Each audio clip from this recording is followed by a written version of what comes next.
Welcome everyone to COMR 103 Speaking and Listening. We're going to start our journey, of course, with Chapter 1, which is the basics of public speaking.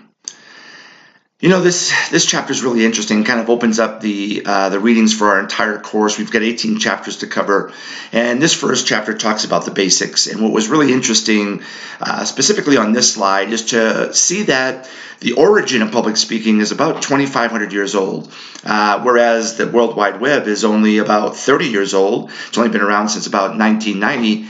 Public speaking has been around for 2,500 years, all the way dating back to 490 BC. And one of our first orators were Plato and Socrates and Aristotle. So as you can see, public speaking has been around for quite some time. One of the things about public speaking that really freaks people out, of course, is the nervousness of getting in front of a group. That term is actually called glossophobia, and that's the fear of public speaking. What it does is it very simply creates the anxiety. And there's anxiety and there's anxiety disorder. The anxiety is, of course, the sweaty palms, the dry mouth, the nervousness in the stomach. Anxiety disorder gets to the point where you don't even want to present your speech in front of the class or even in an online class. But the chapter does talk about some strategies to overcome these particular anxieties that you might want to say. The one that I really push a lot is the mental preparation. When I think of public speaking, I think of it as an 80-20. 80% of your public speaking is all mental. It's very simply choosing the right category, choose the right topic, organize it, get it in an outline, practice, practice, practice, and then the other 20% is the actual delivery of the presentation. So it's an 80-20 situation where very simply if you prepare yourself mentally, then the other 20% won't be as hard. Now the chapter also continues on and talks about a communication process of public speaking. It actually involves 9 concepts. But if you think about it, these are things that we do day in and day out every day of our lives.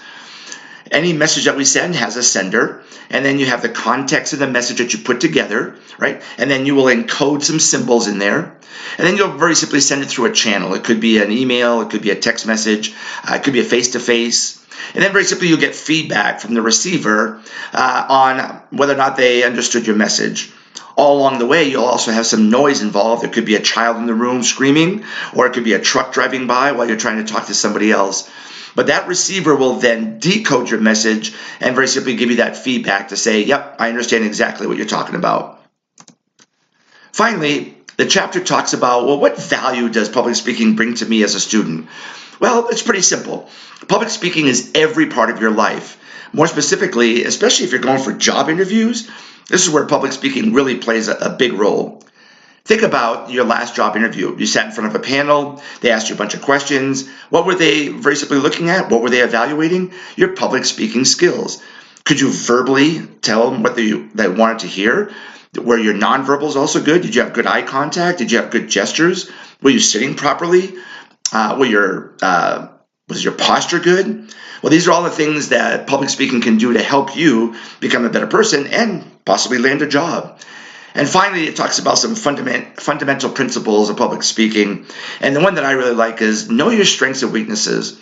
Some of you are going to be really strong at public speaking. It doesn't cause you any issues. But some of you, this is a big fear. And so we're going to work on those weaknesses over the next 8 weeks of this course. And I hope and pray that by the time we get to the end of this course, you'll feel a lot more comfortable about speaking in front of an audience. Hopefully you enjoyed Chapter 1 of this great book that we're going to be using over the next 8 weeks of this course. And I'll see you on my next video.